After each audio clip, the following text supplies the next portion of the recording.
যেভাবে লেখা আছে আমি সেভাবেই পড়ছি। আসসালামু আলাইকুম রাসেল ভাই। আমি স্টেরি, কানাডার একটা ডাকনাম তার।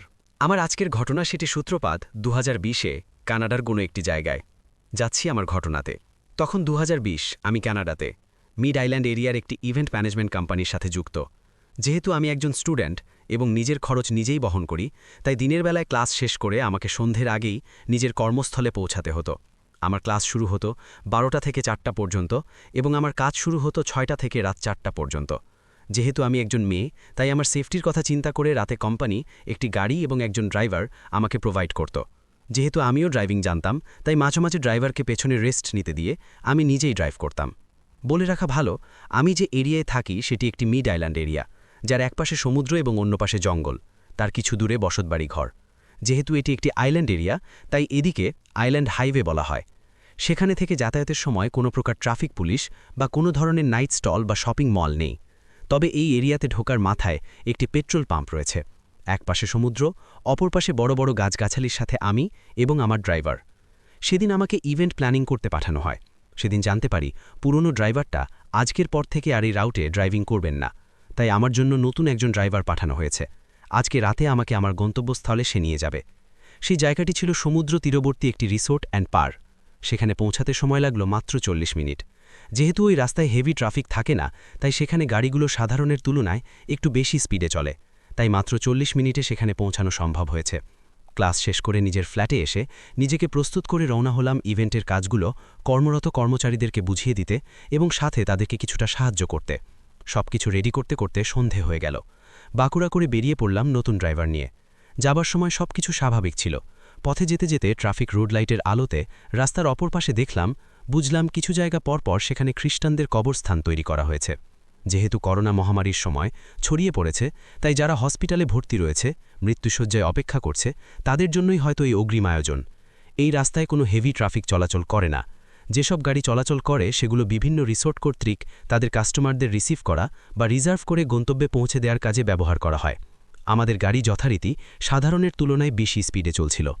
কিন্তু অবাক করা বিষয় হলো, আমাদের সেখানে পৌঁছাতে সময় লেগেছিল প্রায় 1 ঘন্টা 20 মিনিট। এমনিতেই দেরি হয়ে গেছে, তাই এত কথা মাথায় না রেখে সেখানে পৌঁছে আমি আবার আমার কাজ শুরু করে দিলাম। ঘণ্টাখানেক পর ড্রাইভার এসে আমাকে বলল, ma'am, actually I have a friend's house here. Since you are working, can I go and meet my friend? I live in an hour tall. It won't take long, I promise. ভেবে দেখলাম আমাদের কাজ করতে আরও 2 ঘন্টা লাগবেই, তাই আমি তাকে যাওয়ার জন্য পারমিশন দিলাম। ঠিক 2 ঘন্টা 25 মিনিট পর আমার ড্রাইভার ফিরে এলো। কাজ করতে করতে কখন যে 2 ঘন্টা কেটে গিয়েছে বুঝতেই পারিনি। তাই আমি ড্রাইভারের উপর রাগ করলাম না। সময়ের কথা চিন্তা করলাম। ভাবলাম কাজগুলো যখন শেষ হয়ে গিয়েছে তাহলে বাড়ি ফেরা যাক। কিন্তু রিসোর্ট কর্তৃপক্ষ আমাদেরকে এসে অনেক অনুরোধ করল যেন আমরা তাদের অভ্যন্তরীণ অনুষ্ঠানটি উপভোগ করে রাতে ডিনার করে তারপর যেন ফিরে যাই। ভেবে দেখলাম যে বাড়ি ফিরেই আমাকে আবার নিজের রান্না প্রস্তুত করতে হবে, তারপর খেয়ে ঘুমোতে হবে। তারপর এখানে ডিনার কমপ্লিট করে বাড়ি গিয়ে ঝামেলা ছাড়াই ভালো একটা ঘুম দেয়া যাবে। এমন সময় আমি চিন্তা করলাম যে এখন রাত 2টো। আমি এবং আমার ড্রাইভার ডিনার করার জন্য বসে পড়লাম, কারণ সেখানে আমাদের ডিনারের ব্যবস্থা ছিল। রাতের খাবার শেষ করে ঘড়ির দিকে তাকালাম। ঘড়ির সময় রাত 2:37। দেরি না করে আমরা তখন আমাদের নিজেদের গন্তব্যস্থলে পৌঁছানোর জন্য বের হয়ে এলাম। হঠাৎ থাকা ড্রাইভার আমাকে বলে উঠল, ma'am, there something wrong with my phone, I don't understand. আমি বললাম, কি হয়েছে? সে বলল, আমার গাড়ি কেন জানি আটকে আটকে যাচ্ছে, আমার গাড়ির গতি না বেড়ে গেছে, কি করব? তারপর আমি বললাম, don't worry, it may be a mechanical problem or a technical problem, we will check it out later, now let's go. কানাডার এই এরিয়াতে কোথাও কোনো জনবানব দিনের বেলাতেও খুব একটা দেখা যায় না। যেহেতু আমি এই শহরে নতুন ছিলাম, আমার ধারণা জ্ঞানও খুব কম ছিল। আমি ড্রাইভারের কথাটাকে খুব তুচ্ছ ভেবে রওনা দিয়ে যাই। রাস্তায় যেতে যেতে আমি জানতে পারি ড্রাইভিং লাইসেন্স পাওয়ার পর আজকেই তার প্রথম হাইওয়েতে যাত্রা। তার দক্ষতার সাথে গাড়ি চালানো দেখে আমি তার খুব তারিফ করি। বিভিন্ন ধরনের কথোপকথনের মাধ্যমে আমরা নিজেদের গন্তব্যের দিকে এগিয়ে যাচ্ছিলাম। কিন্তু অবাক করা বিষয় হলো, আমি যখন দিনের বেলায় ড্রাইভারের সাথে এই রাস্তা দিয়ে গতকাল এসেছিলাম, নর্মাল স্পিডে চালিয়ে মাত্র 40 মিনিটে পৌঁছে গিয়েছিলাম। এত দেরি তো হবার কথা নয়। হঠাৎ আমি অনুভব করতে পারলাম কিছু একটা আমার সিটের নিচে চাকায় পিষ্ট হয়ে কটমট করে কি যেন একটা ভেঙে চলে যাচ্ছে, যার প্রত্যেকটি হাড় ভাঙা আমি অনুভব করলাম। মধ্যে আমার গা শিউরে উঠল। ড্রাইভারের দিকে তাকাতেই দেখি ড্রাইভার ভয়ে কাচুমাচু হয়ে আমার দিকে তাকিয়ে আছে। তৎক্ষণাৎ ড্রাইভারকে আমি গাড়ি থামাতে বললাম। নেমে যা দেখি তা দেখার জন্য আমি কোনোদিনও প্রস্তুত ছিলাম না। ঠিক সেই স্থানে, যে স্থানে খ্রিস্টানদের কবরস্থান দেখেছিলাম, সেখানে একজন মহিলা, সে আনুমানিক 8 থেকে 9 মাসের গর্ভবতী। প্রত্যেকটি বুকের পাঁজর ভেঙে চুরমার হয়ে গিয়েছে এবং মহিলাটির পেটে থাকা বাচ্চা, সেই বাচ্চাটি মহিলাটির বুকপিষ্ট হয়ে বাইরের দিকে বেরিয়ে এসেছে। এই ভয়ঙ্কর এবং মর্মান্তিক দৃশ্য দেখে আমি নিজেকে রাখতে পারছিলাম না। কিন্তু অবাক করা বিষয় হলো, একটা মানুষ জীবিত অবস্থায় এভাবে পিষ্ট হলো, কিন্তু কোনো চিৎকার আর্তনাদ ছাড়া। এটা কিভাবে হতে পারে? ড্রাইভার আমাকে শান্ত করে গাড়িতে বসিয়ে পিষ্ট হওয়া সেই মহিলা এবং পেট ফেটে বেরিয়ে আসা তার বাচ্চাটিকে দেখতে গেল। পরে সে দৌড়ে এসে বলল, ma'am, I see signs of physical body, it is surprising. অনন্য বিষয়টি আমি গুরুত্ব সহকারে শুনলাম। ড্রাইভার এবং আমি লোকাল থানাকে বিষয়টি জানালাম। তৎপর ঠিক 15 মিনিটের মধ্যে পুলিশ তার টিম নিয়ে এলো এবং আমাদেরকে সাথে করে নিয়ে গেল।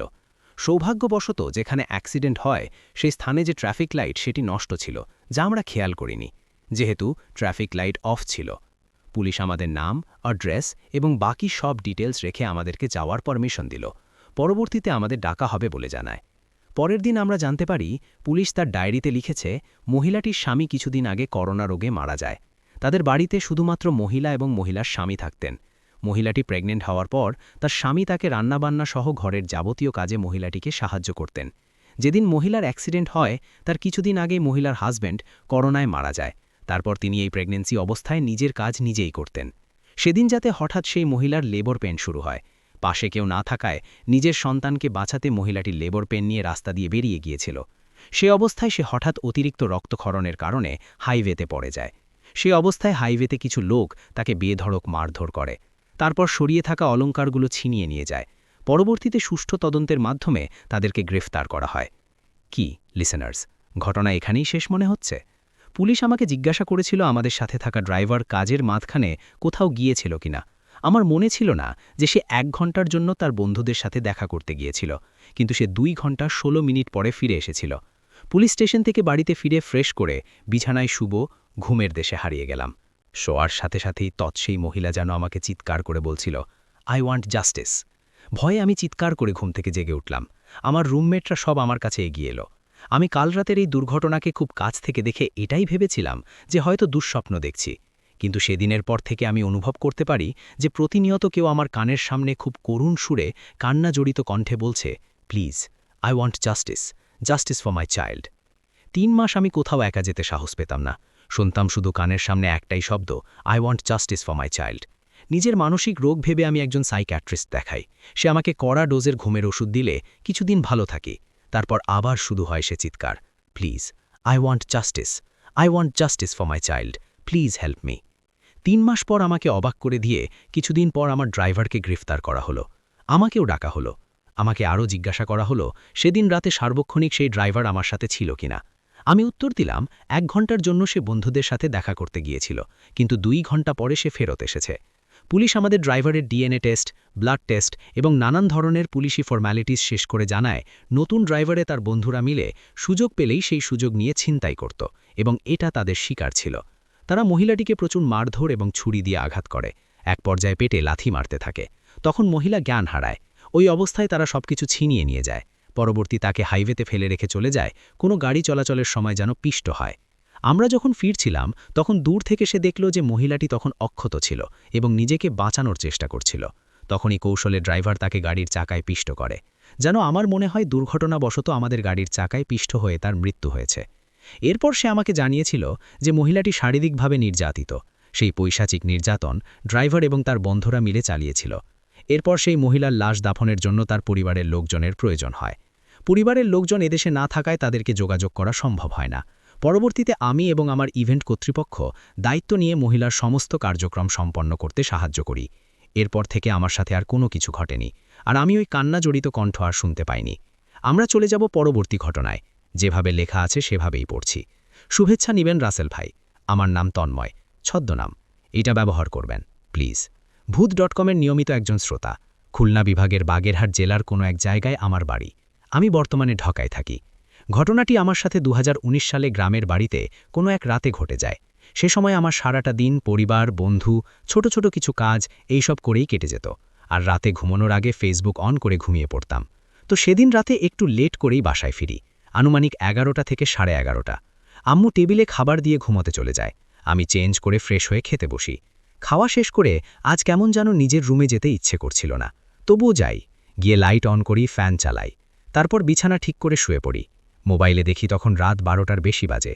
আজ কেন জানি না রুমের লাইটটা একদম বন্ধ করা ঠিক হবে না মনে করে চিন্তা করছিলাম। তারপর আজে বাজে চিন্তা থেকে মুক্তির জন্য লাইট বন্ধ করে ঘুমিয়ে পড়ি। সিলিং ফ্যানের শব্দটা আমার কানে আজ বড্ড বেমানান, অথচ আমি প্রতি রাতে এভাবেই ঘুমাই। আমি ঘুমিয়ে যাই। প্রচণ্ড গরমে ঘামে ভেজা শরীরে আমার ঘুম ভাঙে। ফ্যানটা বন্ধ ছিল। আমার রুমে শুনশান, চারিদিক নীরবতা একটা পরিবেশ। আমি বুঝতে পারি কারেন্ট চলে গিয়েছে। জানি না তখন কয়টা বাজে, কারণ অন্ধকারে আমার ফোনটা কোথায় রেখেছি খুঁজে পাচ্ছি না। এদিকে আমার ওয়াশরুমে যেতে হবে। ওয়াশরুমটা ছিল আমার রুম থেকে বের হয়ে ছোট একটা হল রুম, আমরা টিভি দেখি ওইখানে। তার পাশে একটা রুম ছিল, সেখানে। নিজের বাড়ি বিধায় অন্ধকারে তেমন একটা অসুবিধা হয়নি। আমি রুমের দরজা খুলে কোনো রকমে কোনো সমস্যা ছাড়াই ওয়াশরুমে চলে যাই। আমি ওয়াশরুম থেকে বের হয়ে নিজের রুমের দিকে হাঁটছি, আর আমার শরীরটা ভার হয়ে আসছে। পাশে আম্মু আব্বুর রুম। আমি একবার ভেবেছিলাম আম্মুকে ডাক দেব, তারপর আবার ভাবলাম নিজের ঘরের মধ্যে আছি, কিসের ভয়? আম্মু শুনলে কি ভাববে? কিন্তু সত্যি আমি ভয় পাচ্ছিলাম। জীবনেই প্রথম আমি নিজের ঘরে ভয় পাচ্ছি। বুঝতে পারছি আলোরা ভাবটা। আমি আমার রুমের সামনে চলে আসি। এসেই আমি দরজায় একটা ধাক্কা খাই। দরজাটা চাপানো ছিল। আমার কলিজাটা ধক করে উঠল। আরে, আমি তো মাত্র দরজা খুলে বের হলাম। দরজা চাপালো কিভাবে? আমি কিছু না ভেবে দরজা খুলে রুমে ঢুকে যাই। রুমে ঢুকে প্রথমেই বিছানায় হাত রাখতেই দেখি আমার মোবাইলটা। মনে একটা শান্তি চলে আসে। আমি তাড়াতাড়ি করে মোবাইলের ফ্ল্যাশটা জ্বালাই, আর জ্বালিয়ে দেখি। আমি ওইটা দেখার জন্য কোনোদিন প্রস্তুত ছিলাম না। আমি দেখি রুমের একটা কোণায় আমি নিজেই দাঁড়িয়ে আছি। এই প্রথম আমি আয়না ছাড়া আমাকে দেখছি। আমার চোখে মুখে ছিল মুচকি হাসি। আমি আর নিজেকে ধরে রাখতে পারিনি, চিৎকার করে সেন্স হারাই। আমি যখন চোখ খুলি, তখন আমার পাশে আমার আম্মু আব্বু এবং আমার বাড়ির দুজন চাচি আর একজন চাচাতো ভাই। ঘটনা এখানে শেষ না। আমি ওঠামাত্র আম্মু আমার গালে খুব জোরে সোরে একটা থাপ্পড় মারে। আমি চমকে যাই। কি হলো? আম্মু আমাকে মারল কেন? কিছু বুঝে ওঠার আগেই আম্মু আমাকে বলল, কাল রাতে এমন করেছিস কেন? আমি বললাম, কেমন করেছি? পাশে থেকে আমার আব্বু বলে উঠল, এতই যখন মরার ইচ্ছা, রাস্তাঘাটে মরলে পারতিস না? বাসার মধ্যে সব কিছু। আমার মাথায় যেন আকাশ ভেঙে পড়ে। কি বলছে তারা? এসব তারা রুম থেকে বের হয়ে যায়। তখন আমার পাশে বসা এক চাচাতো ভাই আমাকে বলে, কি রে, হঠাৎ করে তুই এসব করতে গেলি কেন? কাকি অনেক কান্না করেছে। ছেলের মৃত্যু চোখের সামনে কোন মা সহ্য করতে পারে বল? কপাল ভালো, তারা ঠিক সময় এসেছিল। তা না হলে আজ তোকে অন্য অবস্থায় দেখতে হতো। আমি তখন হাত জোর করে ওকে বলি, ভাই প্লিজ একটু বলবি, গতকাল রাতে কি হয়েছে? আমি না সব ভুলে গেছি। তখন আমার চাচাতো ভাইয়ের কথাগুলো এমন ছিল, কাকির কাছে শুনলাম তুই গতকাল রাতে রুমের মধ্যে কথা বলছিলি, এমনভাবে যেন তোর রুমে অন্য কেউ আছে। তারপর তারা ওইটা শুনে তোর রুমে এসে দেখে তুই ফ্যানের সাথে গামছাটা বেঁধে ঝোলার চেষ্টা করছিস। তারা তোকে এমন অবস্থায় দেখে বাধা দিতে গেলে তুই তাদেরকে মারধর করিস আর বলিস আমাকে মরতে ঝুলতে দাও। তারপর কাকার সাথে তোর ফজরের আজান পর্যন্ত এরকম হাতাহাতি চলতে থাকে। আজানের পর তুই ঘুমিয়ে যাস, আর এই এখন উঠলি। আমি যেন ওর কথাগুলো নিতে পারছি না, আমার সহ্য হচ্ছে না। কথাগুলো আমার কানে যেন বন্ধ হয়ে আসছিল। একবার ভাবুন তো, যদি আপনাদের সামনে এমনটা হতো, কি দিতেন এর সমাধান? নিজের মনকে কি বুঝাতেন? এই ছিল ঘটনা। আমার আম্মু লোকজন জানাতে চায়নি বলে বিষয়টা ওখানেই ধামাচাপা পড়ে যায়। তারপর থেকে কিছু হয়নি আমার সাথে, কিন্তু আমি এখনও এই প্রশ্নের উত্তর খুঁজছি। কেন আমার সাথে এমনটা ঘটেছিল? আমার দেখা আমিটা আসলেই কি আমি ছিলাম, নাকি আমি রূপী অন্য জগতের কেউ? আজও আমি এই রহস্যের গণ্ডি অতিক্রম করতে পারিনি। ধন্যবাদ। আপনাকে চলে যাই আমাদের পরবর্তী ঘটনায়। যেভাবে লেখা আছে আমি সেভাবেই পড়ছি। আসসালামু আলাইকুম রাসেল ভাই, আশা করি আপনি ভালো আছেন। আমার নাম মুগ্ধতা এবং আমি ঢাকাতে থাকি। আজকে যে ঘটনাটি সবার সাথে শেয়ার করব সেটা আমার নিজের সাথে ঘটে যাওয়া ঘটনা। আমার আম্মু একজন ডাক্তার। উনি সিলেট থেকে এমএস করেছেন ওসমানী মেডিকেল কলেজে। কোভিডের সময় ঈদের ছুটি না পাওয়ার কারণে আমরা সিলেটে ঈদ পালন করতে গিয়েছিলাম। সিলেটের বাসাটা ছোট করে একটু বর্ণনা দেই। বাসাটা 3 রুমের। ডান দিকের রুমে আমার আম্মু থাকত, তার বাম দিকের রুমটি খালি থাকে, যার পাশেই একটা কবরস্থান ছিল, এবং সেই রুম থেকে বের হয়ে একটু সামনে রান্নাঘর, যেটার পাশে একটা নালা আছে। আম্মু রুম থেকে বের হতেই সামনে আরেকটা রুম ছিল, যেটা আগে ড্রয়িং রুম ছিল, পরে সেটাকে একটা বেডরুম বানিয়ে দেয়া হয়। ঈদের ছুটিতে বিল্ডিংয়ের প্রায় সব ফ্ল্যাট ফাঁকা হওয়ার কারণে আমরা যতদিন সম্ভব ওখানে গিয়েছিলাম। আমার আম্মু ডাক্তার হওয়ার কারণে প্রায় নাইট ডিউটি থাকত, আর সবাই ঘুমিয়ে যাওয়ার পরে আমি রাত জেগে পড়াশোনা করতাম। এমনিভাবে এক রাতে আম্মু যাওয়ার পরে আমি ঘরের বাকি লাইট বন্ধ করে এসে রুমে পড়াশোনা করছি। এবং পড়াশোনা শেষ করতে করতে 3টায় ঘুমাতে যাওয়ার আগে রুম ঝাড়ু দিব বলে রান্নাঘরে ঝাড়ু আনতে যেয়ে আশেপাশে যখন চোখ পড়ছিল তখন দেখছিলাম ওপরের এজটাতে কিছু গ্লাস সহ বাটি রাখা আছে এবং সেগুলোর পেছনে কিছু পাতিল আছে। এরপরে আমি ঝাড়ু দিয়ে পুরো রুম ঝাড়ু দেওয়া প্রায় শেষ করলাম, তখন রান্নাঘর থেকে খুব জোরে একটা আওয়াজ আসলো। আমি একটু ভয় পেয়ে ভিতরে গিয়ে দেখলাম পাতিল পড়ে আছে ফ্লোরে এবং সাথে সাথে মনে পড়ল এগুলো তো কাচের জিনিস এবং এগুলো পিছনের দিকে রাখা ছিল, তাহলে এগুলো পড়ল কিভাবে, আর পড়লেও কাচের কিছু পড়ল না কেন? এটা ভাবতে ভাবতে আমি পাতিলটা উঠিয়ে বেসিনে রাখলাম এবং নিজের রুমে এসে শুয়ে পড়লাম। এর কিছুদিন পর বাসায় বসে অস্থির হয়ে উঠছিলাম বলে বাবা ওনাদের সাথে ছাদে যেতে বললেন। তখন বাজে বিকেল 4টে। লিফটের সামনে অপেক্ষা করার সময় হঠাৎ নাকে পচা গন্ধ এবং পচা গন্ধের কারণে আমি দাঁড়াতে পারছিলাম না। বাবাকে গন্ধের বিষয়টা জিজ্ঞেস করতে উনি বললেন কোন গন্ধের কথা বলছি। আমি কোনো গন্ধের আভাস নেই। এটা শুনে আমি অনেক অবাক হলাম, কারণ তখন আমি সেই বাজে গন্ধটা ক্লিয়ারলি পাচ্ছিলাম। পরে বাবার মতন দোয়া পড়ে ছাদে গিয়ে এসেছিলাম। প্রায় 15 দিন পরে আমরা ঢাকায় ফিরে আসি। আমাদের বাসার একটু বর্ণনা দেই।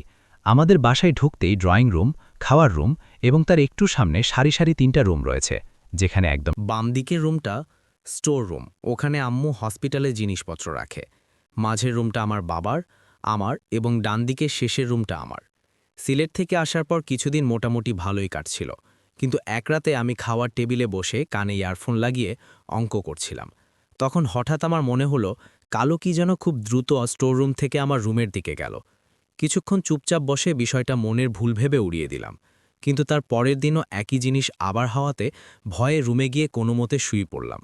পরের দিন বাবাকে বিষয়গুলো বললাম, সিলেটের থেকে গতরাত পর্যন্ত ঘটে যাওয়া সব কিছু, কিন্তু উনি এগুলোকে মনের ভয় বলে ইগনোর করলেন। তার 2-1 দিন পর আমি আবার খাবার টেবিলে এসে বসে পড়লাম এবং আমার বাবার ড্রয়িং রুমে একটা সোফায় বসে পড়ছিলেন। রাত প্রায় 2:30, তখন আমার শরীরটা খারাপ লাগছে, ঘুমাতে যাব। তুমি ভয় পাবা না তো? এটা বললেন বাবা। আমি উত্তরে বললাম না। উনি চলে যাওয়ার প্রায় আধ ঘন্টা পরে আমার মনে হলো আমি কারো হাঁটার আওয়াজ পাচ্ছি এবং আওয়াজটা যেন আমার ডান পাশ থেকে আসছে। কোনো কিছু না ভেবে সোজা রুমের দিকে ঢুকে শুয়ে পড়ি। এই ব্যাপারটা বাবাকে জানাই নাই, কারণ উত্তর কি হবে তা আমার জানা ছিল। কিছুদিন পরে অসুস্থ হওয়ার কারণে রাতে খুব তাড়াতাড়ি ঘুমিয়ে পড়ি। আমার বাবা এবং আমাদের বাসায় যে মেয়েটা কাজ করে, বন্ধুরা 2 জন মিলে জিনিসপত্র গুছাচ্ছিল। পরের দিন সকালে ওঠার পরে সে বলল, রাতের কাজ শেষ করে ও যখন রান্নাঘরে পানি খেতে গিয়েছিল তখন বারান্দা থেকে একটা মেয়ের কঙ্গানির আওয়াজ আসছিল। এটা শুনে আমি পুরো স্তম্ভিত হয়ে যাই। ওর দিকে তাকিয়েছিলাম, কারণ এসব কিছুই আমি ওকে বলি নাই। তাহলে ও এটা বলল কেন? সিলেট থেকে আসার পর থেকে আমি বেশিরভাগ সময় আজানের আগে ঘুমাতে পারতাম না। আমার মনে হতো কেউ যেন অনেকক্ষণ ধরে একটানা আমার দিকে তাকিয়ে আছে, আর আমার কাঁথা দিয়ে মুখ ঢেকে শুলে মনে হতো কেউ যেন আমার আশেপাশে হাঁটাচলা করছে। এমনি এক রাতে আমি না ঘুমাতে পেরে সজাগ হয়ে বসেছিলাম। আমার রুমের দরজাটাও লাগানো ছিল। তখন প্রায় আজান দিবে দিবে অবস্থা। ভাবলাম জানালা তো খুলে দেই। জানালা খুলে পিছনে ফিরে দেখি আমার রুমের দরজাটা আধা খোলা। এটা দেখে আমি খুব ভয় পেয়ে গিয়েছিলাম, কারণ আমার রুমের দরজা অনেক আওয়াজ করে, আর সেই দরজা কোনো আওয়াজ ছাড়া খুলে গেল, একটুও টের পেলাম না। এটা কিভাবে সম্ভব? কিছু সময়ের জন্য ভাবলাম হয়তো বাবা এসেছিল, কিন্তু বের হয়ে দেখি উনি গভীর ঘুমে আছেন। পরের দিন বাধ্য হয়ে বাবাকে আবার বিষয়গুলো বললাম এবং উনি এই কথাগুলোকে ইগনোর করলেন এবং তিনিও একমত হলেন। আমি অবাক হয়ে প্রশ্ন করাতে উত্তর দিলেন 2-1 দিন আগে উনি রাতে খাবার খেতে উঠেছিলেন। খাওয়ার টেবিলে খাওয়ার সময় ড্রয়িং রুমের জানালায় মনে হলো কেউ যেন নক করল। প্রথমে বাবা ব্যাপারটা গুরুত্ব না দেওয়াতে পরের বার আবার নকের আওয়াজ আসতে বাবা বলল, কে? জিজ্ঞেস করল বাবা। খাওয়া শেষ করে রুমে যাওয়ার সময় লক্ষ্য করল যে জানালাটা পুরো খোলা। তাহলে আওয়াজ আসলো কিভাবে? তাছাড়া বাইরে কোনো বাতাসও ছিল না। এভাবে উনি জানালার কাছে গিয়ে ভেতরে তাকাতেই দূরে রাস্তায় একটা বিশাল সাদা কিছু লক্ষ্য করলেন। ক্লিয়ার দেখার জন্য আরেকটু জানালার কাছে যেতেই নাইট গার্ডের আরসিটির আওয়াজে ধ্যান ভেঙে যাওয়ার পরে আবারও সেদিকে তাকিয়ে দেখল সেই সাদা জিনিসটা আর নেই। আমি এমনিও কিছুদিনের মধ্যে বাসা বদলানোর কথা ছিল, তাই দ্রুত সবকিছু গুছিয়ে সেই বাসাটি ছেড়ে দেই। কিন্তু জিনিসপত্র পুরোপুরি না নেওয়ায় তখনও শেষ হয় নাই। বারবার ওই বাসায় যাওয়া লাগত। যেদিন শেষবারের মতো জিনিস আনার কথা ছিল, বাবা সেদিন দুপুর 3টে সেই বাসায় যায়।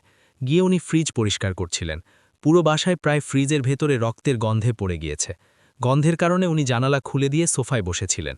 এটা বলে রাখা ভালো যে ঘরের প্রতিটা রুমেই অনেকগুলো বস্তা ছিল আমাদের, এবং হঠাৎ করে তিনি আমার রুম থেকে কিছু একটা পড়ে যাওয়ার শব্দ পেলেন। গিয়ে দেখেন একটা বস্তা পড়ে আছে। ওটা উঠাতেই পাশের রুম থেকে আরেকটা আওয়াজ আসলো। সেখানে গিয়ে দেখেন আরেকটা বস্তা পড়ে আছে। এটা উঠাতেই অন্য রুম থেকে আওয়াজটা আসলো।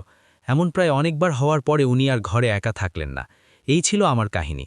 ভালো লাগলে পড়ে শোনাবেন, আশা করছি ভালো লেগেছে সবার। আমরা চলে যাব আমাদের পরবর্তী ঘটনায়। আসসালামু আলাইকুম প্রিয় রাসেল ভাই, আশা করি আপনারা সবাই অনেক বেশি ভালো আছেন। আমি অনেক মাহমুদ বলছি রাজশাহী থেকে। তো আজকের যে ঘটনাটা, সেই ঘটনাটা আমি কালেক্ট করেছি আমার ভাবির কাছ থেকে। তো আমি সরাসরি ঘটনায় চলে যাই। তো ভাবি ঘটনাটা আসলে যেভাবে আমাকে বলছেন আমি সেভাবে বলছি। ঘটনাটি আমার ভাবির দাদির সাথে ঘটা। তো এই ঘটনাটি প্রায় ৬০-এর দশকের ঘটনা। ওই সময় আসলে আমরা জানি যে গ্রাম্য অঞ্চলগুলো দেখা যাচ্ছে ঝোপঝাড় জঙ্গল কিন্তু বেশি ছিল। এখন অনেকটা আধুনিকায়ন হয়েছে, ইটের বাসা হয়েছে, ঠিক আছে, ইলেকট্রিসিটি আসছে, কিন্তু সেই সময় কিন্তু প্রত্যন্ত গ্রামগুলোতে কিন্তু আসলে ইলেকট্রিসিটির কোনো ব্যবস্থাই ছিল না। সেখানে আসলে মানুষ কুপিবাতি, দেখা যাচ্ছে হারিকেন, এগুলো দিয়ে আসলে চলাফেরা করত রাতে। আর এটাও আমরা কিন্তু জানি যে তখন তারা দেখা যাচ্ছে গ্রাম্য অঞ্চলে ৭টা-৮টা মানেই কিন্তু অনেক রাত। তো পরিশ্রমী মানুষজন করতো কি যে সারাদিন তারা পরিশ্রম খাটাখাটি করে এসে দেখা যাচ্ছে যে সন্ধ্যার পরে তারা এশার নামাজ পড়েই কিন্তু ঘুমিয়ে যেত। তো ভাবির দাদির বয়স আসলে তখন ছিল হচ্ছে ১১-১২ বছর হবে। তো আমরা এটা জানি যে সেই সময় দেখা যাচ্ছে যে মেয়েদের কিন্তু খুব আর্লি বয়সেই কিন্তু তাদের বিয়ে দেওয়া হতো। তো আমার ভাবির দাদিরও বিয়ে দেওয়া হয়েছিল ১১-১২ বছর বয়সে। তো তো যাই হোক, তিনি বিয়ে দিয়ে তাকে দেখাচ্ছে যে তিনি তার শ্বশুর বাড়িতে আসেন। তো যে এলাকায় বা যে স্থানে আসলে ঘটনাটি ঘটেছে, আমি সঙ্গত কারণে যেহেতু একটু শক্তকে ধারণ করা হয়েছে, সে কারণে আমি ঘটনাটা স্থানের নামটা আমি বলতে পারছি না। তাহলে এটা রাজশাহীর মোহনপুর উপজেলার একটা গ্রামে আর কি ঘটেছে আর কি, হ্যাঁ। তো যাই হোক, বিয়ের দিন যেটা হয় কি যে তখনকার বিয়েতে আসলে কোনো জাঁকজমক তাকদিক্য ছিল না আসলে। দেখা যাচ্ছে এখন যে বিয়েগুলো হতো তখন বিয়েটা হয়েছিল আর কি, জাস্ট ইউজুয়াল বিয়েটা হয়েছে। তো বিয়ের যেটা হয় কি, বিয়ের পরের দিনের ঘটনা। পরের দিন যেটা হচ্ছে কি যে আমরা জানি ওই সময় কিন্তু স্যানিটারি ব্যবস্থা কিন্তু একদমই ভালো ছিল না। তো মানুষজন যেটা করতো কি যে মহিলা হোক পুরুষ হোক সবাই কিন্তু কোয়েল ঝোপঝাড় জঙ্গলেই কিন্তু তাদের বাঁশঝাড় যেগুলো থাকে সেগুলোতেই কিন্তু তাদের এই প্রকৃতির ডাকে সাড়া দেওয়ার জন্য কাজ যেটা সেটা করতো। আসলে টয়লেটের ব্যবস্থা কিন্তু তখন খুব একটা ছিলই না আর কি। তো যারা গ্রামে দেখা যাচ্ছে খুব একটা মোড়ল প্রকৃতির মানুষজন, একটু সম্ভ্রান্ত, একটু দেখা যাচ্ছে সে তাদের বাসায় ২-১টা গ্রামে হয়তো একটা থাকতো। তো যেটা হয় কি, বিয়ের পরের দিন রাতে ভাবি এবং ভাবির দাদি ভাবদাদি এবং তার হাসব্যান্ড শুয়েছিল আর কি, ঘুমাচ্ছিল। তো ভুক করে প্রায় মধ্যরাত তিনি আনুমানিক দাদি আসলে ভাবিকে শেয়ার করেছেন যেভাবে। তো ওই সময় দাদির আসলে এক্স্যাক্ট টাইমটা যেন মনে না, তবে মধ্যরাতে হবে আর কি। তো উনার আসলে প্রকৃতির ডাকে সাড়া দিতেই হবে এমন অবস্থা আর কি। তো তখন উনি কি করবেন, যেহেতু ঝোপঝাড় জঙ্গল, ইলেকট্রিসিটিও নাই বা তার কাছে কোনো টর্চও নাই যে তিনি বের হবেন। হ্যাঁ, তার একান্ত সম্বন্ধী, তার হাসব্যান্ড বা তার দেখা যাচ্ছে শ্বশুর শাশুড়ি বা দেখা যাচ্ছে ননদ, তাদেরকে বলতে হবে। তো তার স্বামীকে তিনি একটু ডাকছিলেন, কিন্তু কোনোভাবেই তিনি সাড়া দিচ্ছেন না, তিনি গভীর ঘুমে মগ্ন আর কি। তো তিনি একটু ধাক্কা দেন, তারপরেও কিন্তু আসলে ভাবির যে দাদা, উনি কিন্তু ঘুম থেকে উঠেননি। তো এমন অবস্থায় উনি কি করবেন?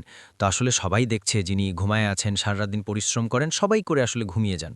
তো উনি এখন আসলে কিছু করার ছিল না, উনি ভাবলেন যে তিনি একা একাই বের হন, কারণ এটা আসলে করতেই হবে। উনি বের হয়ে যান একা একাই। তো সাথে নিয়েছিলেন তিনি কুপিবাতি নিয়েছিলেন, জ্বালিয়ে নিয়েছিলেন কুপিবাতি নিয়ে উনি পাশের আসলে ইয়াতে যান আর কি। পাশে যে বাঁশঝাড় ছিল, আমি একটু বর্ণনা দেই। ওই ভাবির যে বাড়ি ছিল, দাদার বাসাটা, দাদার আশেপাশে বাসার ৩-৪টা বাসা ছিল প্রায় একসাথে। সবাই তো আমরা আগে জানি যে তখন কিন্তু ওই সময় আসলে ফ্যামিলিগুলো সবগুলো দেখা যাচ্ছে বাড়িগুলো প্রায় একসাথেই ছিল, কাছাকাছি ছিল। কারণ সবাই আগে একসাথে থাকার চেষ্টা করতো। এখন আমরা দেখা যাচ্ছে যে পরিবারগুলো ভাগ হয়ে গেছে, বাসা বেড়ে গেছে অনেক, কিন্তু সেই সময় কিন্তু বাসার কাছাকাছি ছিল। তো ২-৩টা বাসা কিন্তু আশেপাশে দেখা যাচ্ছে একটা লম্বা বাঁশের ঝাড় এবং বাঁশের ঝোপঝাড় জঙ্গল এবং বিলের ধারে হয় আর কি, বিল যেটা বলা হয়। উনি কৃষক মানুষ ছিলেন দাদু। উনি হচ্ছে আর কি পাশেই তার জমি জমা ছিলেন, পাশেই উনি ওখানে চাষাবাদ করতেন এবং পাশেই দেখা যাচ্ছে যে ওই বাঁশঝাড় এবং ঝোপঝাড় জঙ্গল ছিল এবং তার পাশেই ছিল একটা হচ্ছে পুকুর। তো যেটা হচ্ছে কি, ওনার শাশুড়ি যেটা বলেছিলেন যে তুমি দিনের বেলা হলেও যেটা হচ্ছে যেখানে করে নিবা। তো উনি যেটা করেন কি যে আসলে ঝাড়ে যান, ওনার শাশুড়ির কথা মতো উনি আসলে ইয়াতে যান আর কি, বাসে যান। বাসে যাওয়ার পরে উনি যেটা করেন কি, উনি ওনার কাজে উনি কনসেন্ট্রেট করেন। তো ওই সময় উনি একটা জিনিস খেয়াল করলেন, কিছুক্ষণ পর যেটা হচ্ছে কি যে বাঁশের একটা বাঁশের সাথে আরেকটা বাঁশের বাড়ি লাগলে ধাক্কা খেলে যেরকম শব্দ হয়, কটাস কটাস একটা শব্দ হয়, সেই শব্দ হচ্ছে। তো উনি স্বভাবত আসলে মানে স্বাভাবিকভাবেই এটা নিয়েছেন, কারণ দেখা যাচ্ছে যে বাতাসের কারণে হতেই পারে, লাগতেই পারে, বাড়ি খেতে পারে।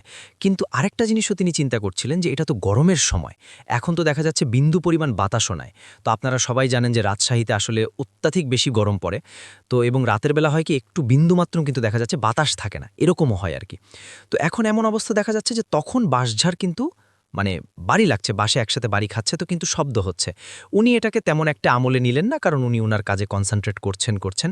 এরপর যে খেয়াল করলেন যে এটা জাস্ট এক জায়গা থেকে আসতেছিল শব্দটা, এখন দেখতেছেন প্রায় চারিদিক থেকে ওনার শব্দটা আসতেছে। এবার উনি কিছুটা ভয় পেলেন যে আসলে বাঁশঝাড়ে এখন বাতাসও না হচ্ছে, উনি বাতাসটাও ফিল করতে পারছেন না, আবার এরকম শব্দ হচ্ছে। তো উনি যেটুকু হয় উনি ওটুকু সেরে তিনি আসলে যে ফ্রেশ হতে হবে, উনি পাশে পুকুরে গেলেন। তো পুকুরে যখন উনি নামছে তখন উনি দেখলেন যে কে যেন ঢিল ছুটছে, অনবরত ঢিল ছুটতেছে পুকুরে, ঢিল ছুটছে এবং দেখা যাচ্ছে যে এখন উনি মানে আরও বেশি ভয় পেলাম যে এই রাতের বেলা যেখানে মানুষ 7টা-8টার দিকে ঘুমিয়ে যায়, এই এত রাতে কে দুষ্টুমি করে হলেও কেউ তো ছুটবে না, যেহেতু বাসাবাড়ি খুবই কম ও জায়গাতে। তারপরেও এত রাতে কে ছুটছে, সবাই তো ঘুমিয়ে মগ্ন, কে করছে, উনি ব্যাপক পরিমাণ কিন্তু ভয় পেয়ে গেলেন। যে উনি তাড়াতাড়ি করে ফ্রেশ হয়ে যখনই তিনি আসলে যে একটা নির্দিষ্ট স্থান দিয়ে নামতে হয় এরকম থাকে আর কি, প্রত্যেকটা পুকুরে দেখবেন ওই উঠবেন আর কি, পাড়ে উঠবেন, ওই রাস্তা দিয়ে আর কি পুকুরে থেকে উপরে উঠবেন। উনি দেখলেন পাড়ের ওখানে উপরে একটা কুকুর দাঁড়িয়ে আছে এবং উনি একটা জিনিস মানে খেয়াল করলেন যে এই কুকুরটা মানে অত্যাধিক কালো কুচকুচে কুকুর। এবং আরও বিষয়ে খেয়াল করলেন উনি, যেটা হচ্ছে যে কুকুরের সামনের এক পায়ে নিয়ে এক পায়ে দাঁড়াচ্ছে এবং মানে সে যেমন হচ্ছে যে টহল দিচ্ছে, যেমন চৌকিদার যেমন টহল দেয় না, দেখা যাচ্ছে দারোয়ান যে বাসার সামনে টহল দেয়, একটু হাঁটাহাঁটি করে, সামনে হাতে হচ্ছে ল্যাংড়া কুকুর যেগুলো থাকে কুকুরটাতে, যেটাকে বলে আমাদের গ্রাম ভাষায়, সেগুলো হচ্ছে সে হাঁটছে, মনে হচ্ছে টহল দিচ্ছে, কুকুরটা টহল দিচ্ছে এরকম অবস্থা। এবং কুকুরটা বিশাল কুকুর ছিল, মানে স্বাভাবিক উনি কুকুর দেখেছেন, দাদি আমার ভাবিকে বলছেন যে আমি কুকুর জীবনে বহুত কুকুর দেখেছি, বড় কুকুরও দেখেছি, কিন্তু এত বিশাল বড় কুকুর আমি আসলে দেখিনি, এত বিশাল বড় কালো কুকুর দেখি নাই, এবং কুকুরটা ছিল ল্যাংড়া কুকুর।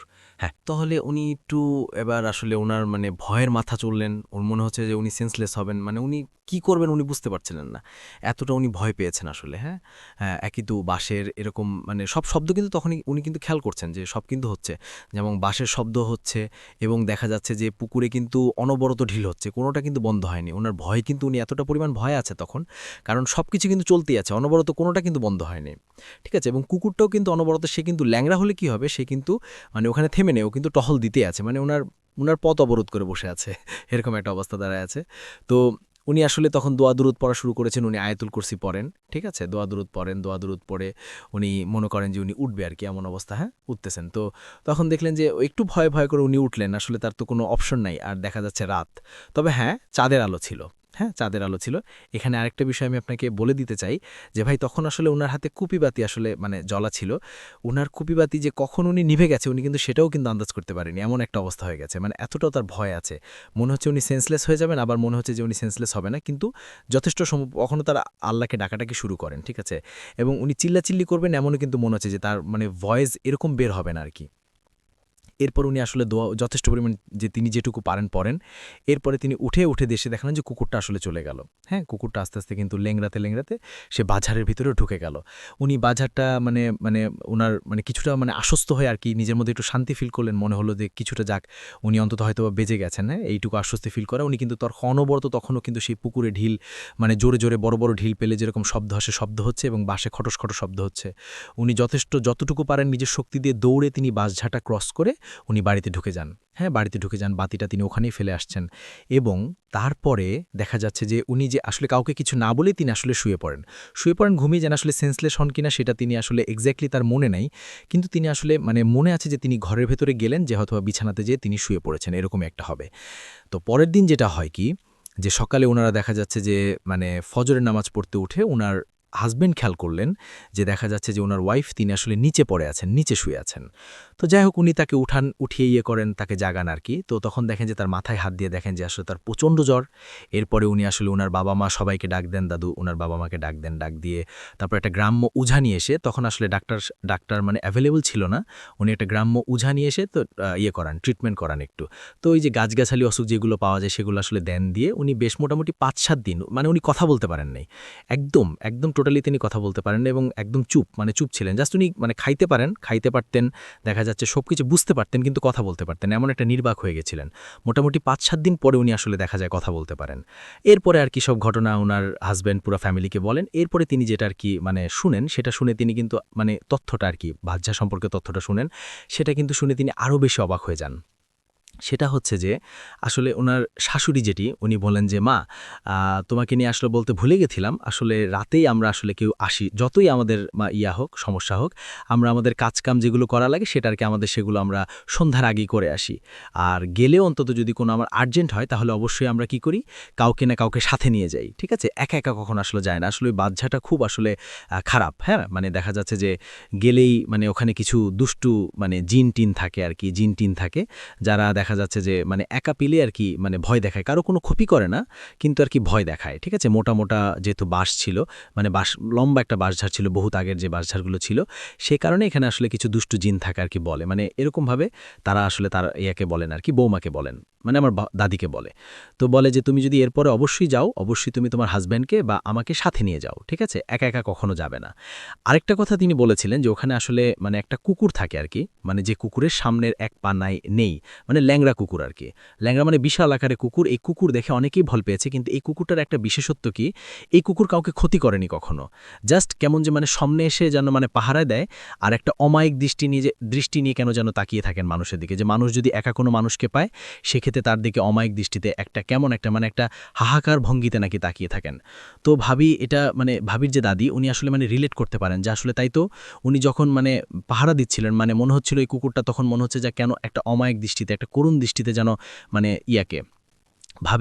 ভাবির যে দাদি ওনার দিকে তাকিয়েছিলেন এবং মানে উনি পাহারা মানে হাঁটাহাঁটি করছিলেন, ল্যাংড়াতে ল্যাংড়াতে হাঁটছিলেন এরকম। আর মনে হচ্ছে যেন একটা কিছু বলতে চান, এরকম একটা কুকুরটার এরকম একটা বিষয় ছিল। তো এরপর যেটা হয় যে মানে তখন ভাবি বলেন যে হ্যাঁ আমি এসব দেখছি, তো যে মানে যেটা বলেন কি দাদির যিনি শাশুড়ি ছিলেন উনি বললেন তাহলে এরপরে তুমি যদি কখনো যাও তাহলে অবশ্যই মোটামুটি তোমার হাজবেন্ড বা আমাকে সাথে নিয়ে যাও, একা কখনোই আর তুমি যাবা না, সন্ধ্যার পর কখনো একা একা বের হবা না, বাসের মধ্যে যাবা, ঠিক আছে? এই হলো অবস্থা। তো এই ছিল মোটামুটি। রাসেল ভাই আসসালামু আলাইকুম। রাসেল ভাই আমার নাম পারভেজ। তো যাই হোক এখন ঘটনায় ফেরা যাক। কোনো এক শুক্রবার রাতে আমি আর আমার ছোট ভাই, মনে রাখা ভালো আমার ছোট ভাইয়ের নাম শাহাদত, সে এখন ঢাকাতে একটা জব করে। তো আমরা দুজন মিলে একসাথে ঘরে বসে থেকে আপনার vote.com-এর একটা এপিসোড শুনতেছিলাম। তো যখন আপনার vote.com শেষ হয়ে যায় আমরা ঘুমাইতে গেছিলাম একসাথেই। তো আমার ঢাকা থেকে এসে আমার সাথেই সচরাচর আমার সাথেই থাকে। তো ও তখন আমাকে বলল যে ভাইয়া আমারও একটা কাহিনী আছে। আমি আবার একটু হাসিয়ে বললাম যে তোর আবার কি কাহিনী? তো যাই হোক ও তখন বলল যে হারে ভাইয়া হ্যাঁ আছে একটা কাহিনী, শুনবা? শোনাশুনি একটু কাহিনী। তো যাই হোক ও তখন বলল যে ভাইয়া আগে যখন তাল পাকতো না তখনকার কাহিনী। মোটামুটি ওই সময় ওই দিন আগের দিন অনেক বৃষ্টি হয়েছিল, পরিবেশটা একটু গা ঝিমঝিম ছিল। তো আমিও খাওয়া দাওয়া করে ঘুমায় গেছি সকালবেলা উঠতে হবে বলে। তো আমার ওই ছোট ভাইয়ের অনেক তাল কুড়ানো নেশা ছিল, ওই সময় অনেক ছোট ছিল। তো তখন অনেক সকালে উঠে ওরা তিনজন ছিল, ওরা তাল কুড়াইতে যেত। আমাদের গ্রামের পাশে একটা পুকুর আছে, পুকুরের চারিধারে অনেক তালের গাছ। যাই হোক পুকুরের একটা নাম আছে, বাট নামটা একটু ফানি হওয়ার কারণে হ্যাঁ আমি শেয়ার করলাম না। তো প্রতিদিনের মতনই ওরা যেহেতু সকালে তাল কুড়াইতে যাবে একটু তাড়াতাড়ি খাওয়া দাওয়া করে ঘুমায় পড়ল। তারপরে কিছু সময় যাওয়ার পরে ও ভাবছিল যে সকালই হয়ে গেছে। তো এই সময় জানলায় এসে ওই দুজন লক করে, সাগর, ওদের নাম ছিল সাগর আর সিফাত, এরা ছিল ওই শাহাদতের ভাই, চাচাতো ভাই। তো এরা যখন একসাথে তালকুড়াতে যেত তখন এরা সবাই একসাথেই যেত। তো শাহাদতের বাড়িটা সবার লাস্টে পড়ার কারণে যে ওর বাড়ির আর কারো বাড়ি নাই, তো ওরা ওইখান থেকে প্রতিদিনই আসে শাহাদতকে নক করে নিয়ে যেত বাড়িতে। তো সেই দিনও ওরা এসে নক করে তখন শাহাদত ঘুম থেকে উঠে চোখ ডলডলে ওর টর্চ লাইট, একটা বস্তা আর একটা লাঠি নিয়ে ও বের হয়ে পড়ে যে তালকুড়াতে যাব। ও বের হয়ে দেখে যে সাগর আর সিপাত একটু আগায় গেছে মানে অনেকটা আগায় গেছে, হাত 20-30-এর সামনে ওরা ছিল। তো হাঁটছে ওর পিছন পিছন আর ডাকতেছিল যে দাঁড়া একসাথে যাই। তারপরে ওরা শাহাদতের কথা শুনতেছিল না। শাহাদত অনেকবার ডাকলো কিন্তু ওরা একবারও পিছন দিকে ঘুরে দেখল না শাহাদতকে। যাই হোক শাহাদত ভাবল যে আমাকে হয়তো ভয় দেখাচ্ছে, এই কারণে ওরা এত জোরে জোরে হাঁটতেছে না। শাহাদত যতই জোরে হাঁটে ওদের সাপ কখনই ধরতে পারেনি, ও পুকুরে যাওয়ার আগ মুহূর্ত পর্যন্ত। তো ওরা একসময় পুকুরে পৌঁছায়, শাহাদত একটু পিছনেই ছিল।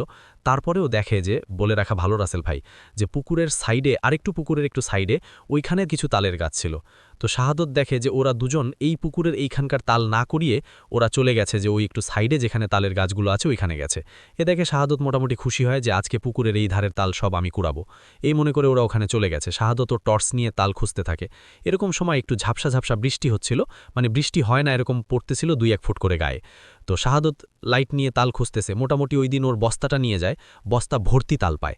বস্তা ভর্তি তাল পড়ার পরে ও যখন ব্যাক করতে যাচ্ছিল যে অনেক হয়েছে, এখন শিপাতার সাগরকে ডাক দিয়ে আমি বাড়ি চলে যাব, এরকম সময় ও আরেকটা তাল, মানে একটু সাইডে একটু গাছটা ছিল পুকুরের ধারে, পুকুরের পাড় থেকে একটু নিচে, ওই গাছের তাল পড়ার শব্দ পায়। আর ও জানতো এই গাছের তাল অনেক বড় কালো, ভালো অনেক বড় বড় সাইজের তাল হতো। যাই হোক, ওর একটু লোভ হয় যে ওই গাছের তাল পড়ছে যেহেতু, সে তো ওই গাছের তাল নিয়ে বাড়িতে শিপাতার সাগরকে ডাক দিয়ে বাড়িতে ব্যাক করব। তো যাই হোক, ওই গাছের তাল নিতে এখানে যায়। রাসেল ভাই, তালটা পড়ছিল, ও যেভাবে বলল যে তালটা পড়ছিল নিচেতে, মানে পুকুরের পাড় থেকে নিচেতে। ও যখন তালটা দেখে ওইখানে নিচেতেই পড়েছিল। ও যখন তালটা ধরতে যায় তখন তালটা নাকি গোড়ায় গোড়ায় পুকুরের পাড়ের উপর দিয়ে পুকুরে পড়ায়। ও একটু চমকে যায়, বাট অনেক ছোট ছিল, ওই ভুতুরে কিছু হবে এরকম ও মাথায় নেয়নি। তো যাই হোক, তালটা নেওয়ার জন্য পুকুরের ঘাটে নামে। পুকুরের ঘাটে নামে যখন ও লাঠি দিয়ে তালটাকে আগায় নিয়ে আসতে চায়, তখন দেখে যে ও লাঠির আগালের একটু বাড়ি খায়, তালটা আরেকটু পুকুরের মধ্যে দিকে চলে গেছে। তো এবারও ও লুঙ্গিটা একটু মাল কাছে মেরে পুকুরে নামে।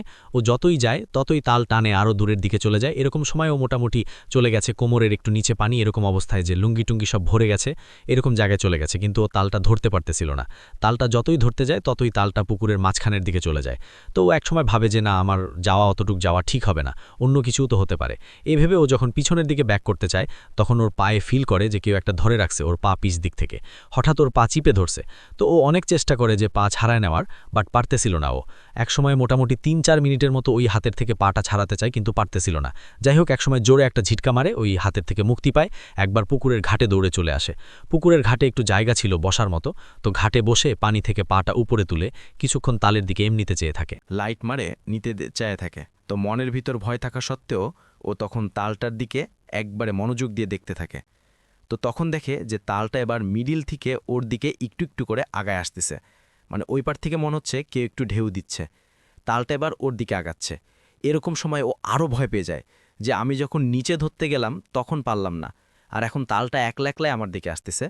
তো তখন ভয় পায়, তখন ঘাট থেকে উঠে ও পুকুরের উপরে উঠে গিয়ে তালটার দিকে দেখে। এবারও দেখে যে তালটা একবারে ঘাটের সাথে লাগে গেছে, ঘাটে নিতে গেলেই, ঘাটে নামলেই তালটা পাওয়া যাবে এরকম সময়। তারপরেও ভয় আর তালটা নিতে যায় না, ওখান থেকে ব্যাক করে ওর যেখানে বস্তাটা রাখছিল ওইখানে আসে। তা বস্তা ভর্তি তাল ওখানে আসে আরও চমকে যায়। ও দেখে যে ওর বস্তায় একটিও তাল নাই। তাহলে উনি এতক্ষণ কি করাইছে? তখন চিন্তা করে যে আমি এতক্ষণ তালগুলো কুড়াইলাম, যে তালগুলো যে বস্তায় রাখলাম, এই তালগুলো কই গেল? মোটামুটি ও তখন কাঁপতেছিল, ঠান্ডা ঠান্ডা বৃষ্টি হচ্ছিল, এর ভিতরেও কাঁপতেছিল। যাই হোক, লাঠি দিয়ে ওর বস্তাটা একটু নড়াচড়ায় দেখে ওর বস্তাটা নেই। নিয়ে সিপাতা সাগরকে ডাকে, অনেকবার ডাকে। একটু সাইটে ছিল ভাই, ওরা যেখানে তালের গাছগুলো থেকে তাল সংগ্রহ করতে গেছিল ওই গাছগুলো একটু সাইটেই ছিল। বাকো অনেক ডাকার পরে ওরা কেউ সারা শব্দ দিচ্ছিল না। এ দেখেও আরও ভয় পেয়ে যায় আর বাড়ির দিকে ব্যাক করতে চায় যে তাল আজকে আর তাল কুড়াবো না, যা হইছে আমি এখন বাড়ির যাব। তো এরকম মন করে ও যখন বাড়ির দিকে ব্যাক করে, তো পুকুরের শেষ মাথায়, আমি যেদিক দিয়ে যাই ওই ধার দিয়ে একটা রাস্তা গেছে, ওই পুকুরের শেষ মাথায় একটা তিতুলের গাছ ছিল। তিতুলের গাছ ঘে অনেক কাহিনী আছে, এগুলো আমি জানি। তো যাই হোক, এগুলো পর একদিন শেয়ার করব রাসেল ভাই। তো তিতুলের গাছের ওখানে এসে ওর গাটাকে অনেক হেভি ফিল করে, যে ওর গায়ের ওপর কিছু একটা চেপে বসছে, এরকম ফিল করে। তো হাঁটতেছিল, যতই হাঁটে ওর পথটা আগায় না। ও শুধু ঘুরে ঘুরে ওই দেখতেছিল যে ওই তিতুলের গাছের চারদিকেই ঘুরতেছে। তো এরকম সময় ও এক তিতুলের গাছের উপর থেকে দেখে যে একটা, মানে সাদা পুরাটা শরীরেই ফর্সা ফটফট হাত দেখা যাচ্ছিল, সাদা একটা লেবাস পরে বসে আছে।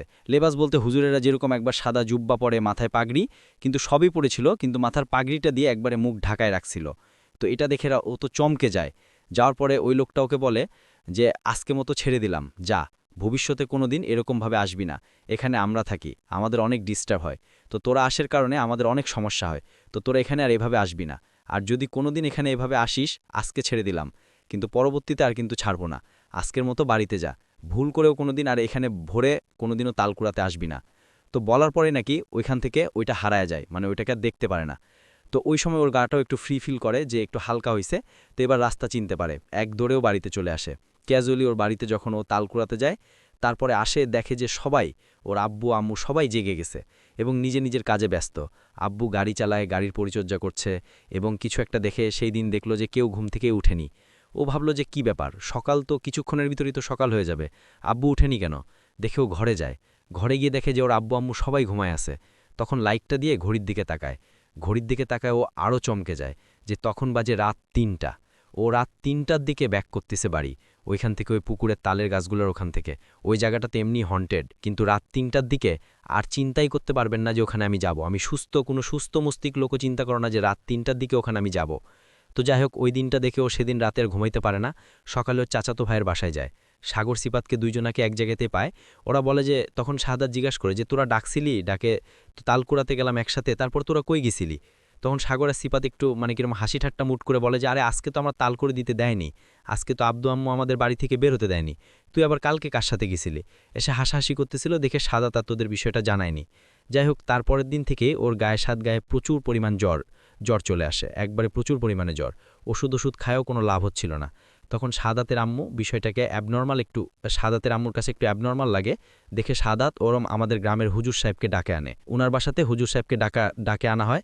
তো হুজুর সাহেব ওদেরকে দেখে শুনে বলে যে দেখো শাহাদাত, তুমি এইভাবে আর এত রাতে বা সকাল করে কখনোই যদি কেউ বাইরের জানালা নক করে তুমি যাবা না। এবার গেলে হয়তো তোমার সাথে আরও বাজে কিছু ঘটতে পারে। তখন শাহাদাতের আম্মুটা মইরা কেউ জানতো না যে শাহাদাতের সাথে ওরকম কোনো একটা কাহিনী ঘটছে। তবে পরে শাহাদাত ওদের আম্মুর সাথে এগুলো শেয়ার করে। যাই হোক, শাহাদাত তো চমকে যায় যে হুজুর কেমনে জানলো এগুলা। তো যাই হোক, এক পর্যায়ে হুজুর অনেক ঝাড়া ফু দেয় শাহাদাত মোটামুটি ঝাড়া ফু পানি পড়া এগুলা খেয়ে সুস্থ হয়ে ও আর এরকমভাবে তাল কোড়াতে যায় না। সকাল করে কেউ ডাকলেও যায় না, একবারে তাল কোড়ানো ছেড়ে দেয়। তো রাসেল ভাই, এই ছিল আমার কাহিনী। যেভাবে লেখা আছে আমি সেভাবেই পড়ছি। আসসালামু আলাইকুম রাসেল ভাই ও প্রিয় শ্রোতা, আশা করি আপনারা ভালো আছেন। আমি নীরব আহমেদ কানন।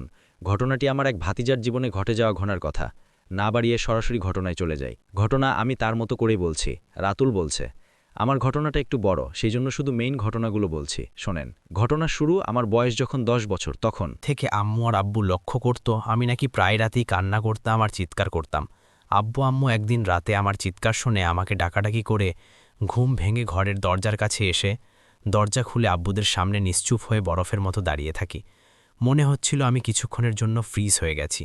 অতঃপর আম্মু আমার গায়ে হাত দিয়ে একটা ঝাঁকি দিলে আমি স্বাভাবিক হই। আর আমাকে আব্বু অনেক জিজ্ঞাসা করার পর তাদের সব খুলে বললাম। আমি প্রায় প্রতিটা দিন একটা করে স্বপ্ন দেখতাম আমার রুমে একটা মেয়ের অবয়ব আসে। তার চুলগুলো উস্কো খুস্কো, দেখতে পাগলির মতো, কি বিদঘুটে ভয়ঙ্কর চেহারা। সেটা দেখে ভয় করতাম আর কান্না করতাম। এই ঘটনা প্রায় আমার সাথে অনেক দিন আগে থেকেই ঘটতে থাকে। তো আম্মু শোনার পর অনেক চিন্তিত হয়, কারণ আমার আব্বু কিছুটা বুঝতে পারত। তারপর তারা বলল যে এখন তো রাত 2টো বাজে, কাল সকালে একটা হুজুরের কাছে নিয়ে যাব আর তোর এই স্বপ্নের কারণ জানতে চাইব। এখন ঘুমিয়ে পড়ো। এটা বলে আম্মু রাতটা আমার পাশেই থেকে যায় আর আমি ঘুমিয়ে যাই। ফজরের আজান শেষ করে আম্মু আমাকে ডেকে ওঠায় আর হুজুরের কাছে নিয়ে যায়। হুজুর আমাকে দেখে আমার দিকে তাকিয়ে জিজ্ঞাসা করল, কি হয়েছে তোমার? কিন্তু আমি কিছু বললাম না। তারপর আমার আব্বু হুজুরকে সব খুলে বলল। সবকিছু শোনার পর হুজুর আমার দিকে একদৃষ্টিতে তাকিয়ে থাকল। কিছুক্ষণ পর হুজুর আমাকে কিছু ঝাড়ফুঁক দিল আর পানি পড়া দিল। তারপর আমরা বাসায় চলে আসি। কিন্তু হুজুরের পানি পড়া আর ঝাড়ফুঁক দিয়ে কোনো কাজই আসে নাই, বরং আরও বেড়ে গেল। সারাটা দিন খুব ভালো কাটছিল, কিন্তু যখন রাতে দরজাটা আটকে ঘুমাতে গেলাম, ঠিক তখন আমি অনুভব করলাম আমি বাদেও অন্য একজনের অস্তিত্ব আছে আমার রুমে। কিন্তু আমার রুমে তখন কেউ ছিল না। আমার রুমের দরজা, আমার রুমে আব্বুদের রুম পাশাপাশি, তাই কেউ কথা বা টিভিতে কিছু দেখলে সেটা স্পষ্ট শোনা যেত, কারণ আমাদের বাসাটা ছিল টিনের ছাউনি দেয়াই ইটের বাড়ি। আমি, আম্মু আর আমি ছাড়া বাসাতে কেউ নেই। তারপর ভাবলাম এটা আমার মনের ভুল হতে পারে। এই ভেবে আমি ঘুমিয়ে পড়লাম। তারপর আমার আর কিছু মনে নেই। পরের দিন আমি নিজেকে আবিষ্কার করি আমাদের বাড়ির পাশের বাগানের কোড়ায় আমি শুয়ে আছি। চোখ খুলে দেখি সেই হুজুর আমার মুখের সামনে এবং আম্মু সহ অনেক মানুষ। ঘটনা বোঝার ক্ষেত্রে একটু বলে রাখা ভালো, তাদের বাসাটা রাস্তা থেকে ভিতরে। সব বাড়ির শেষের বাড়িটা তাদের। আর রাতুলের বাসার পাশের মানুষ সবাই নদীতে গোসল করতে যেত। তাদের বাড়ির ওপর দিয়েই বাগান পার হয়ে নদীতে যেতে হতো। নদীর নাম বড়াল নদী। তাদের বাসা থেকে নদীর দিকে তাকালে একটা আমের বাগান আর দূরে নদীর ধার দেখা যায়। চলুন ঘটনায় যাই। আমি চোখ খোলার পর হুজুর আমাকে জিজ্ঞাসা করল, তুমি বাগানে পড়েছিলে কেন? কি হয়েছে তোমার সাথে? তখন আমি তাদের মুখের দিকে তাকিয়ে অবাক হয়ে দেখি। আমি বললাম আমি কিছু জানি না। আর আমি এখানেই বা কেন? আমি তো ঘুমিয়েছিলাম আমার রুমের ভেতরে, তাহলে এখানে আসলাম কিভাবে? আম্মু আগেই ভয়ের ছাপ দেখতে পাই তাদের চেহারায়। আমাকে বাসায় নিয়ে যাওয়া হয়। আমাকে হুজুর পানি পড়া খাইয়ে দেয়, আর আমি একটু ফ্রেশ হয়ে আমার আম্মুকে জিজ্ঞাসা করি কি হয়েছিল আমার সাথে। তখন আম্মু বলে ভেতরে কিছু মানুষের চিল্লানোর আওয়াজ পেয়ে ডাকাডাকি শুনে তিনি বের হন, আর বাগানে গিয়ে দেখেন যে আমি পড়ে আছি অজ্ঞান অবস্থায়। আমার সমস্ত শরীর রক্তে ভিজে আছে ভীষণ, এবং আমাকে নড়ানো যাচ্ছে না। আমি দৌড়ে বাসায় গিয়ে দেখি যে তোর রুম আটকানো। আমি আবার বাগানে দৌড়ে এসে মানুষকে ডেকে নিয়ে বাসায় ঢুকে দরজা ভেঙে ঢুকে দেখি তুই রুমে নেই, কিন্তু রুমের সব ওলটপালট। আমি আবার দৌড়ে বাগানে আসি এবং তোর কাছে হুজুরকে ডাকাই, তারপর পানি ছিটে তোতে ওঠানো হয়। অতঃপর হুজুর আমাকে আবারও অল্প সময়ের জন্য সুস্থ করে দেন এবং আমার আব্বুকে ডেকে বলে ভালো করে কবিরাজের কাছে নিয়ে যান, আমি এটার সমাধান জানি না। এই বলে হুজুর চলে যান। সেদিনের ঘটনার পর থেকে আমি একটু অন্যরকম হয়ে গিয়েছিলাম। ঠিকমতো খাওয়া দাওয়া কথাবার্তা কিছুই আমার স্বাভাবিক ছিল না। প্রায় রোজ রাতেই কেমন আচরণ করতাম আর চিল্লাচিল্লি করতাম, ও বাসায় ওলটপালট করে দিতাম, এবং আমি অন্যরকম কণ্ঠে বলতাম আমি তোর কোনো ক্ষতি করিনি, তাহলে কেন হুজুরকে ডাকলি, আর এই হুজুর আমার কিছুই করতে পারবে না। এই বলে আমি এক প্রকার ছোট বাচ্চাদের মতন স্বভাব হয়ে যেত আমার, কন্ট্রোল রাখতে পারতাম না, শরীরে অনেক অবনতি হতে থাকে। পরে একটা ভালো দিন দেখে আমাকে পাশের গ্রামের এক কবিরাজের কাছে নিয়ে যাওয়া হয়। কবিরাজ আমাদের আব্বুদের মুখে সব শুনে আমাকে কাছে নিয়ে আমার মাথার দুই পাশে আঙুল দিয়ে চোখ বুঝে কি যেন পড়ছিল, আর কবিরাজ হঠাৎ করে চোখ খুলে আমরা চমকে উঠি। আর আব্বু আম্মু কবিরাজকে জিজ্ঞাসা করল কি হয়েছে কবিরাজ, কিছুই বলল না, তার মুখে কেমন ভয়ের ছাপ ছিল। আমি বলে রাখি এই কবিরাজ অনেক বড় মাপের কবিরাজ ছিলেন, তার কাছে অনেক দূর থেকে মানুষ আসত চিকিৎসা করতে। কবিরাজের নাম বললে প্রায় অনেক মানুষই চিনবে। তারপর কবিরাজ আমাকে কিছুটা ঝাড়ফুঁক দিয়ে তাবিজ দেয় এবং বলে এই তাবিজটা যেন আমি সবসময় কাছে রাখি, আর বলেন আমি তাবিজটা পড়া অবস্থায় যেন কোনো মৃত বাড়িতে আর যে বাড়িতে বাচ্চা জন্মগ্রহণ করছে সেই রকম বাড়িতে 40 দিন যেন আমি প্রবেশ না করি। আর তারপর সব শুনে আমরা বাসায় চলে আসি। কবিরাজের কাছ থেকে আসার পর কিছুদিন ভালোই কাটছিল, আর আমি প্রায় সুস্থ। ঘটনা এখানে শেষ হলে ভালো হতো।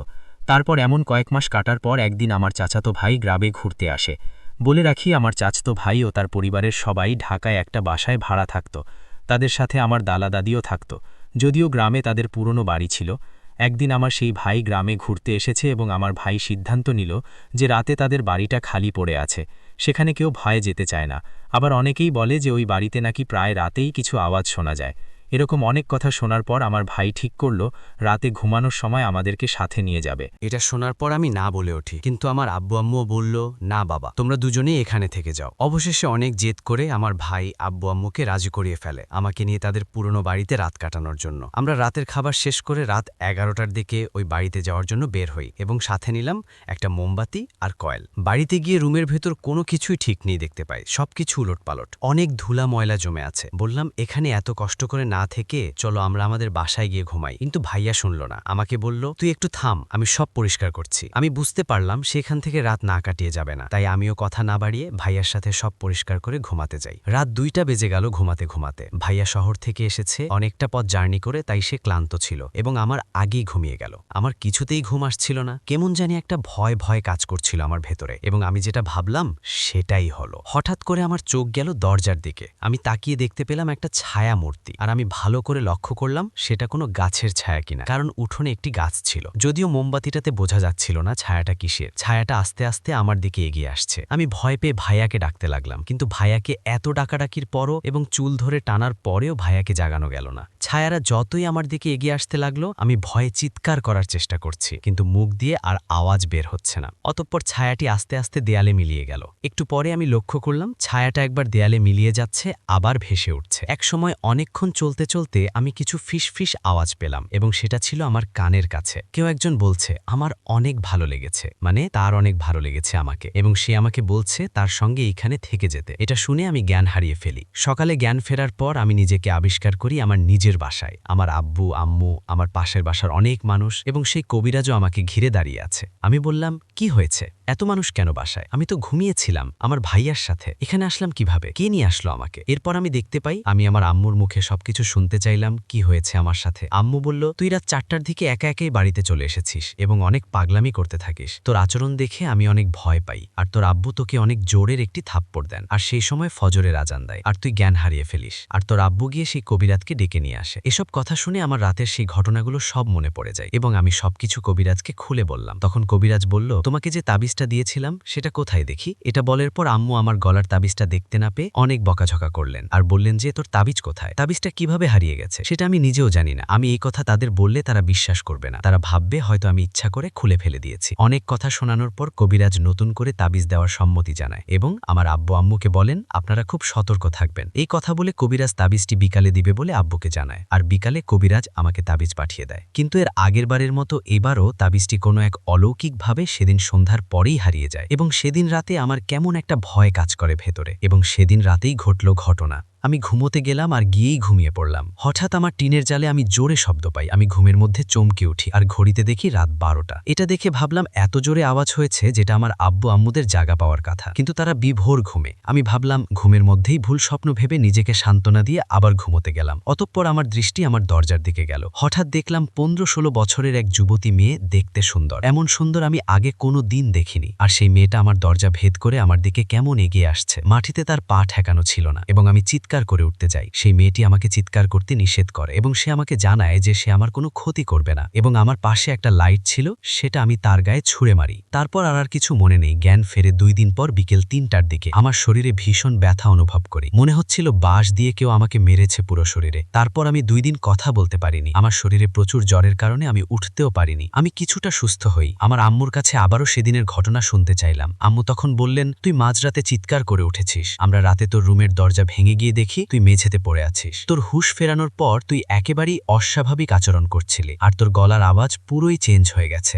ছেলে মেয়ে মিলেমিশে বিদঘুটে আওয়াজ বের হচ্ছিল এবং তোর ছেলেকে আমি নিয়ে যাব এই ধরনের কথা তুই বলছিলি এবং আমি নাকি আমার বাবা মাকে অনেক তর্ক বিতর্ক হওয়ার পরে একার সময় রাগান্বিত হয়ে আমার আব্বুকে ধাক্কাও দিয়েছে এবং আমি নাকি আমার বাসার নারকেল গাছে উঠতে শুরু করেছিলাম। এত দ্রুত চোখের পলকে আমি সেই নারকেল গাছে উঠেছিলাম যে আব্বু সাথে সাথে কবিরাজের বাসার দিকে রওনা দেয়। আব্বু রওনা দেওয়ার পর আমি নাকি নারকেল গাছ থেকে নেমে নদীর দিকে দৌড়াচ্ছিলাম আর আমার চিৎকারে আশেপাশের মানুষ দৌড়ে এসে আমাকে ধরতে চায় আর এত জোরে আমি দৌড়াচ্ছিলাম যে কেউ আমাকে নাগালে পাচ্ছিল না। এভাবে 7-8 জন মানুষ একসময় আমাকে ধরে ফেলে এবং ধস্তাধস্তির এক পর্যায়ে ফজরের আজান পর্যন্ত ধস্তাধস্তি চলে আমাদের মাঝে এবং আমি একসময় ঘুমিয়ে পড়ি। অতঃপর আমার আব্বু কবিরাজ নিয়ে আসে এবং আব্বুকে জিজ্ঞেস করলাম এত দেরি করলে কেন? আব্বু তখন যেটা বলল, কবিরাজের বাসায় যেতে আমার সময় লাগার কথা না, তারপর লাগলো কেন শুনবা? আমি রাস্তায় উঠে যেতেই যত দৌড়াচ্ছি আমি এক জায়গাতেই ঘুরপাক খাচ্ছি। এমন আধা ঘন্টা দাঁড়ানোর পর হঠাৎ আমার চোখ যায় আমাদের বাজারের রাস্তা সোজা সেই তিথল গাছের দিকে। আমি দেখলাম এক বিশাল মহিষ, তার গায়ের চামড়া ঝোরানো এবং তার কোনো মাথা নেই। আমি দেখি হঠাৎ সেই মহিষটা আমাকে তাড়া করে এবং আমাকে ভীষণ জোরে, আমি তো রথ থাকি, আমি ঘুরে ফিরে সেই একই জায়গাতেই আসতে থাকি এবং মহিষের সাথে আমার পিছে পিছে সেই মহিষের ধরনের আওয়াজটা একসময় মিলিয়ে যায়। হুজুর সব শুনে বলে এবারের মূলে নাকি রাতুলের গায়ে আছর করা সেই পরীর কাজ এবং আব্বুর মুখে শুনে আমি ভীষণ ভয় পাই এবং আব্বুর সমস্যা ছিল যে সেই মহিষকে আমার আব্বু তেমন একটা ভয় পায়নি, কিন্তু আমি ঘাবড়ে গিয়ে হুজুরের কাছে অনেক কান্নাকাটি করি এবং আমার মা বলছেন যে আমি হুজুরের কাছে অনেক বেশি কান্নাকাটি করি এবং রাতুলকে ঠিক করে দিন, আমি আমার ছেলেকে ভালো করে দেখতে চাই। তখন হুজুর আমাকে শান্ত হতে বলেন এবং আমাদের বাসার উঠোনে এক বৃত্ত এঁকে তার মাঝখানে টোকে বসান এবং কবিরাজ কিছু একটা বলে তোর গায়ে ফু দিলে জিজ্ঞাসা করলে যে তুই কে এবং কোথা থেকে এসছিস, কেন আমার ছেলেকে কষ্ট দিচ্ছিস? তখন তুই মোটা কণ্ঠে বললে আমি তোকে কিছুই বলবো না। এসব শুনে কবিরাজ ভীষণ রেগে যায় আর জোরে জোরে কিছু মন্ত্র পড়তে থাকে। তখন তুই চিৎকার করতে থাকিস। তারপর তুই বললি ঠিক আছে তোকে বলছি শোন, আমার নাম লাবণ্য, আমার সৎ মা আমাকে রড দিয়ে পিটিয়ে হত্যা করেছে আর তাই আমি অভিশপ্ত। আমার ঘুরতে ভালো লাগতো, অনেক জায়গাতেই আমি ঘোরাঘুরি করেছি, কিন্তু থাকার মতো ভালো পরিবেশ মেলেনি। তারপর আমি এই ছেলের চাচার বাসায় উঠি। বাসায় কেউ থাকতো না বলে আমি ভালোভাবেই দেখছিলাম। একদিন ছেলেটি একটি কাজে তার চাচার বাড়িতে আসে এবং আমার তাকে ভালো লেগে যায় আর সেদিন থেকে রোজ রাত্রে স্বপ্নে বাস্তবে আমি আবির্ভাব হতাম, কিন্তু বাবার সেই জিনের জন্য তার শরীরে আছর করতে পারতাম না। হঠাৎ একদিন রাতে আমি যেখানে শুয়ে থাকি সেইখানেই ছেলেটি শুয়েছিল।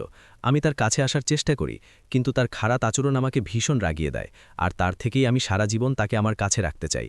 এরপরে কবিরাজ চেষ্টা করে এবং কবিরাজ চেষ্টা করে তাকে কিছুক্ষণ পরে কবিরাজ আমাকে সুস্থ করে তোলে। এর মাঝখানে আমার একবার জ্ঞানও চলে যায়, যখন সেই জিনটি আমাকে ছেড়ে চলে যায় তখন একবার জ্ঞানও চলে যায় এবং তারপরে আমি সুস্থ হয়ে উঠি। কি ভাবছেন ঘটনা শেষ? না, প্রায় 5 বছর আমি সুস্থ থাকি। 2019 সালে তখন আমার মোটামুটি উন্নতি হওয়ায় আমার দাদা দাদিকে আমার সাথে রাখতে শুরু করি। তখন আমি এসএসসি এক্সাম ভালোভাবে দেওয়ার জন্য স্কুল মিস করতাম না। একদিন হঠাৎ আমাদের স্কুল রুমে আমাদের গণিত স্যার আমার নাম উচ্চারণ করে আমাকে বলে তোর বাসা থেকে কল দিয়েছিল, তোকে জরুরি বাসায় যেতে বলল। আমি জিজ্ঞাসা করলাম কেন? স্যার আমাকে কিছুই বলল না। আমি বই খাতা গুছিয়ে ভাবছি কেন ডাকছে, আমি এত জরুরি কি, এটা ভেবে বাসায় রওনা দিলাম। আমি যখন বাসার কাছে চলে আসি তখন শুনতে পাই অনেক কান্নার আওয়াজ। ভাবছি কার কি হলো।